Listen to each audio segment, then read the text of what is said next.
Mesdames, Messieurs, bonsoir et bienvenue sur cette nouvelle édition d'information que nous débutons par ce communiqué de presse du réseau des radios et télévisions indépendantes du Niger. Le communiqué de presse est ainsi libellé. Le jeudi 16 avril 2020, aux environs de 12 heures, plusieurs promoteurs des radios et télévisions privées ont été invités par le réseau des radios et télévisions indépendantes du Niger, dont ils sont membres, à couvrir le point de presse de Maître Souley Oumarou autour de l'audit du ministère de la Défense, comme indiqué par notre informateur, et sans d'autres précisions. Les promoteurs des radios et télévisions privées du Niger ont été surpris de découvrir par la suite que le point de presse en question est relatif à une affaire privée qui oppose M.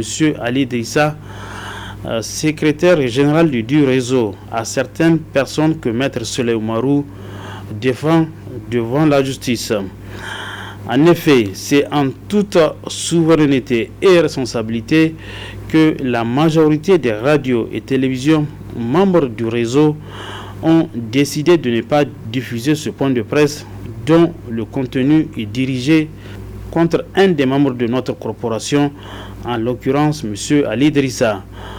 Par le présent communiqué de presse, le réseau de radios et télévisions indépendantes rejette les allégations mensongères du site d'information Niger Inter qui a fait cas, dans un article daté du jeudi 16 avril 2020, d'une information selon laquelle M. Ali Idrissa exercerait de pression aux télévisions privées pour censurer le point de presse de Maître Souley Oumarou. Fait à Niamey le vendredi 17 avril 2020, signé le président du réseau, M. Gréma Boukar Koura. Depuis l'enregistrement du premier cas du coronavirus, les cours sont suspendus au Niger. Après plusieurs semaines, les autorités pensent désormais aux stratégies à mettre en place pour sauver l'année scolaire 2019-2020.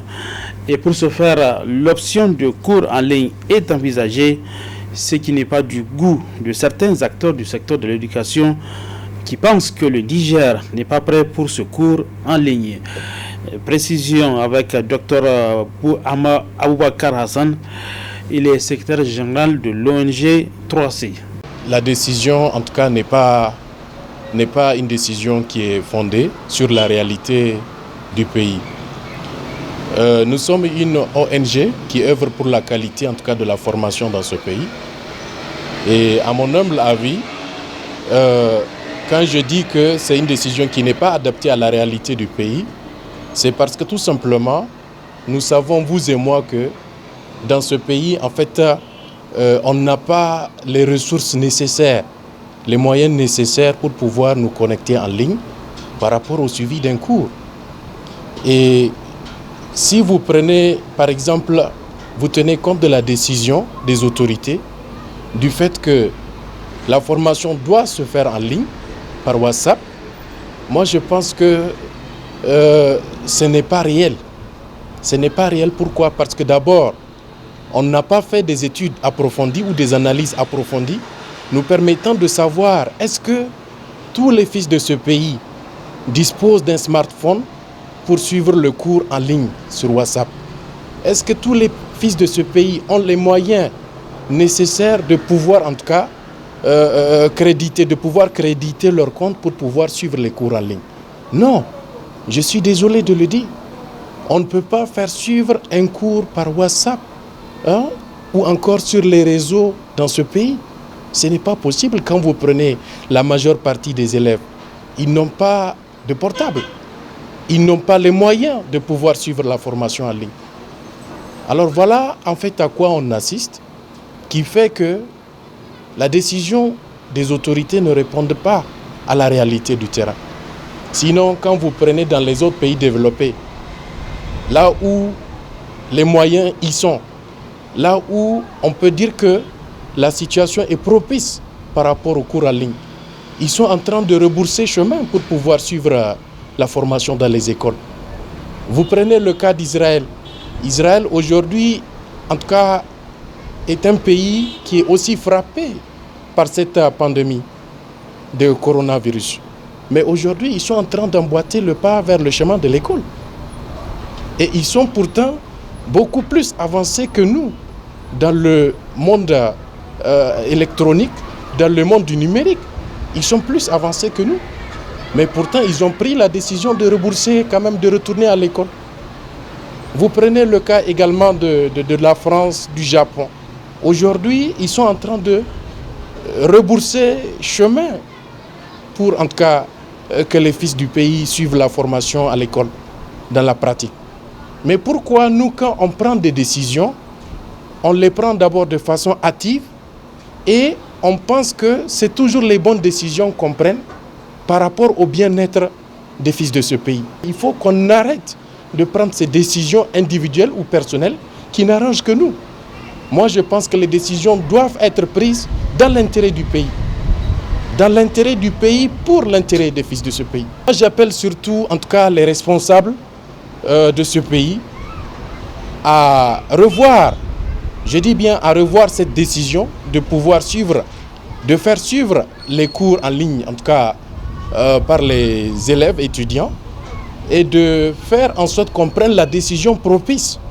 Dans le cadre de la lutte contre la propagation du coronavirus au Niger, aujourd'hui nous portons un regard sur la relation entre le Covid-19 et le droit international humanitaire DIH. Précision avec Maître Alfred Emmanuel, il est le secrétaire général du Raza Presse. Le droit international humanitaire n'est pas étranger à ce qui se passe actuellement parce qu'il a prévu un certain nombre de dispositions pertinentes qui régissent certains points de ce qui se passe actuellement. Prenons la question de l'eau. Alors, vous voyez parmi les mesures barrières édictées par nos autorités, nous avons le lavage fréquent ou régulier des mains. Alors, dans le théâtre des hostilités, vous avez deux parties qu'on appelle les belligérants. Eh bien, les belligérants, dans le cadre de leurs opérations, peuvent être amenés à s'attaquer aux réserves d'eau ou aux éléments qui sont indispensables à la survie des populations. Alors, si nous devons respecter les mesures barrières telles que le lavage de mains, vous voyez qu'il y a lieu d'attirer l'attention des parties au conflit quant au respect ou bien quant à la préservation des canaux d'eau, des réserves d'eau et de toutes les installations en eau. Parce que si les populations sont privées d'eau, vous voyez qu'il serait très difficile pour elles de pouvoir respecter ces mesures barrières ou de pouvoir se laver fréquemment les mains. C'est pourquoi le droit international humanitaire, à travers les conventions de Genève, fait obligation aux belligérants de respecter et de préserver les canaux d'eau qui sont indispensables à la survie des populations. Prenons également un deuxième exemple qui est celui du personnel sanitaire, des moyens de transport sanitaire et des établissements sanitaires. Vous voyez, aujourd'hui, nos médecins, nos agents de santé sont en première ligne dans ce combat. Et nous leur apportons tout notre soutien. Mais le droit international humanitaire n'est pas également étranger à ces questions. Parce qu'il a également prévu des mécanismes de protection du personnel sanitaire. Imaginez un temps soit peu que sur le théâtre des hostilités, que les parties au conflit s'attaquent aux biens sanitaires, aux hôpitaux, aux ambulances, etc. Si tout cet arsenal médical est détruit, vous voyez quelque part, il sera très difficile de pouvoir permettre à ce personnel d'être efficace.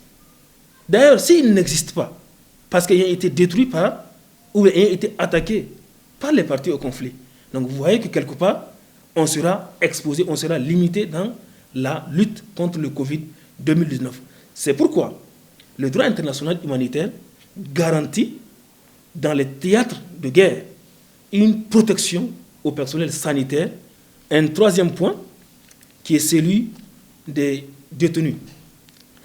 Généralement, les maisons d'arrêt sont surpeuplées. Cela fait appel à la question de l'hygiène et de l'assainissement.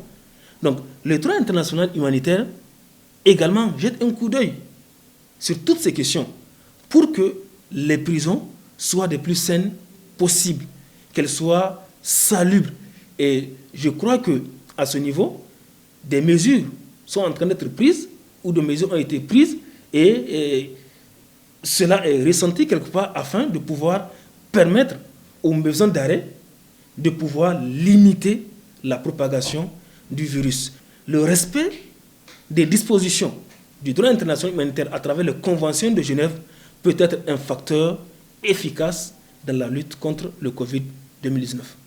Nous continuons ce journal avec la page consacrée à Covid-19, cette fois-ci avec cette conférence de presse cet après-midi du comité des experts pour le coronavirus. Il s'agissait pour les membres de ce comité de faire le point sur la gestion de la riposte de la pandémie du Covid-19. Une première sortie de ce comité depuis l'enregistrement du premier cas au Niger. Le résumé de ce point de presse avec Hassan Salem Sava. Près d'un mois après la déclaration du premier cas du coronavirus au Niger, à la date du 16 avril 2020, le pays compte 609 cas, 105 guéris et malheureusement 15 décès. À travers cette sortie médiatique, le comité d'experts voudrait éclairer les Nigériens sur la gestion de la pandémie. C'est vrai, au début, le laboratoire reçoit des prélèvements, mais il n'arrive pas à les faire le même jour. Donc il arrive qu'on fasse des prélèvements, qu'on analyse des prélèvements de 2 jours, de l'avant-veille et de la veille, pas du jour même. Donc, et quand on donne les résultats comme ça, groupés, sans dire que c'est pour tel jour et tel jour, ça donne directement des pics. Il y a eu un jour où c'était 40 d'emblée, mais qui sont positifs, mais ce n'est pas des prélèvements du même jour. Il faut faire la différence, il faut rapporter, on a déjà fait cette remarque, les prélèvements, les résultats au jour où le prélèvement a été fait. Ça permet d'avoir la progression réelle des cas d'infection. Autre chose aussi qui avait fait que tout d'un coup ça a monté un mois, c'est parce que idéalement c'était prévu dans le dispositif de ne tester, de ne dépister que les gens qui présentent des signes. Bon, à un moment donné, il y a des sujets contacts des positifs, comme vous le savez, quand il y a un positif dans un endroit, tous ceux qui ont été en contact avec la personne, on les confine. Pour le moment, il n'existe pas de vaccin pour la prévention. Seule la chloroquine est utilisée dans le traitement. Il y a plusieurs équipes qui ont parlé de médicaments qui semblent ralentir la progression du virus. On a entendu parler de la chloroquine, de son dérivé qui s'appelle l'hydroxychloroquine, ou bien de notre antibiotique qu'on appelle l'azithromycine. Il y a énormément de médicaments que les gens sont en train de tester actuellement, mais pour l'instant, il n'y a aucune recommandation formelle à utiliser ces médicaments. Mais dans la prise en charge et vu la gravité de la symptomatologie, au Niger, nous avons quand même opté pour traiter avec la chloroquine ou l'hydroxychloroquine. D'accord ? Donc actuellement, les patients sont sous ce traitement-là au niveau des hôpitaux. Nous avons eu la dotation des médicaments, ça a été réparti sur l'ensemble du pays, ainsi que les matériels de protection pour les personnels soignants. Donc normalement, dans toutes les régions, il y a des lieux pour prendre en charge, il y a les médicaments et il y a le produit. Mais il faut savoir que c'est quelque chose de dynamique. Plus le nombre de malades augmente, plus on a besoin de médicaments, plus on a besoin de matériel de protection et tout. Donc ça, il va falloir qu'on assure la continuité de cet approvisionnement-là. Le coronavirus fait actuellement des milliers de victimes chaque jour à travers le monde. Ici au Niger, le comité d'experts insiste sur le respect des mesures édictées par le gouvernement pour lutter contre la propagation du Covid-19. Cette conférence de presse du comité d'experts est la première. D'autres interviendront au moment opportun pour tenir informée la population nigérienne sur la gestion de la pandémie au Niger. Autre aspect de cette édition d'information, aujourd'hui 17 avril 2020, une date qui coïncide avec le 3e anniversaire de l'assassinat de l'étudiant Bagalé. 3 ans après, les scolaires nigériens réclament toujours la lumière sur cette affaire. Al-Gabit Ider, il est le secrétaire général du comité directeur de l'USN. Nous sommes le 17 avril et le 17 avril pour la mémoire des scolaires nigériens est un jour mémorable, un jour d'une portée historique pour notre organisation et pour l'ensemble même du pays, parce qu'il vous souviendra que un 17 avril 2017, un de nôtres a été effectivement ce jour-ci enterré au cimetière musulman de Yantala. Et il est une tradition pour notre organisation à chaque 17 avril de faire une marche dite de recueillement pour venir se recueillir auprès de la tombe de notre martyr, notre héros du nom de Malak Kilomi Bagalé. Cette année, malgré cette histoire de pandémie de coronavirus, l'USN n'a pas dérogé à sa tradition, celle qui consiste à partir au niveau d'abord de la tombe de notre cher martyr pour se recueillir, faire des prières pour le repos de son âme. Mais aussi cette année, nous étions partis loin, parce qu'il vous souviendra qu'après les événements du 10 avril 2017, une plainte a été déposée contre un gendarme X par le comité directeur d'antan. Et effectivement, aujourd'hui, 3 années après, cette plainte est restée lettre morte dans le geôle de la justice. Et aujourd'hui, nous avons fait une relance de la plainte pour rappeler au procureur de la République, en tant que magistrat, en tant que père de famille, effectivement, la soif de l'USN de faire justice par rapport à l'assassinat lâche de notre martyr Malak Bagalé. Nous ne pouvons pas courber les chines. Nous allons continuer à lutter, à revendiquer et à déranger l'âme des assassins de Malak Bagalé. Nous avons aujourd'hui rappelé les faits et demandé au procureur de prendre ses responsabilités afin que les assassins de Malak Bagalé puissent être traduits devant les juridictions et qu'ils répondent à leurs actes.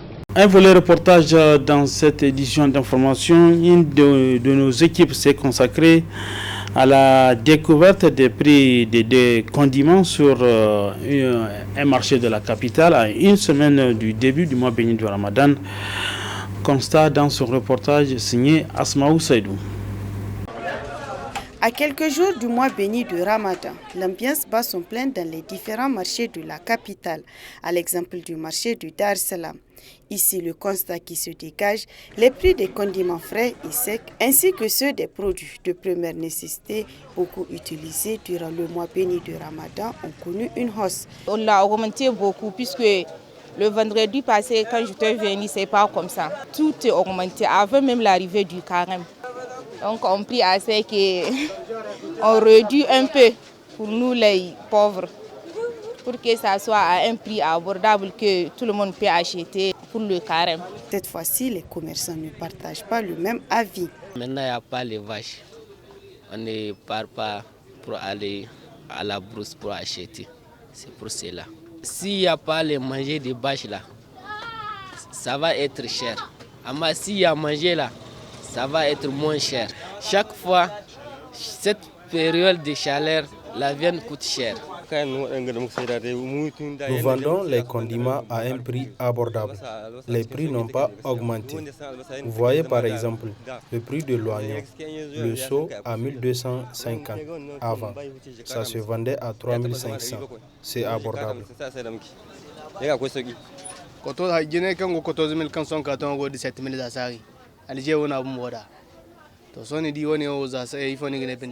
Vraiment, les prix ont augmenté.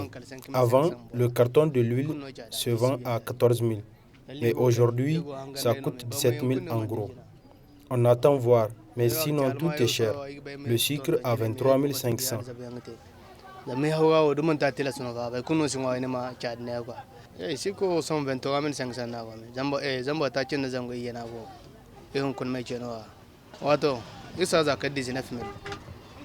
Que Dieu nous vienne en aide. Amen. Qu'est-ce qui explique cela? Ce n'est rien d'autre que le problème de transport des marchandises.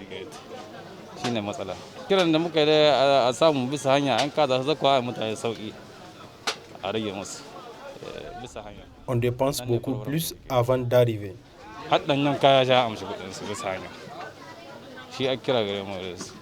Les revendeurs de poissons, eux, ont préféré garder les prix stables.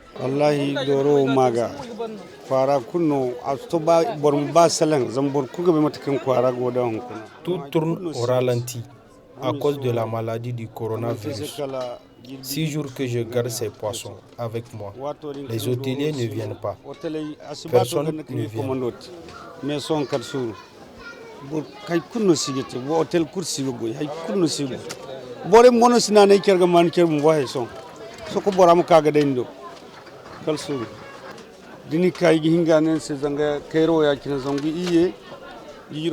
Les prix varient de 3500 à 2500. On n'a rien augmenté.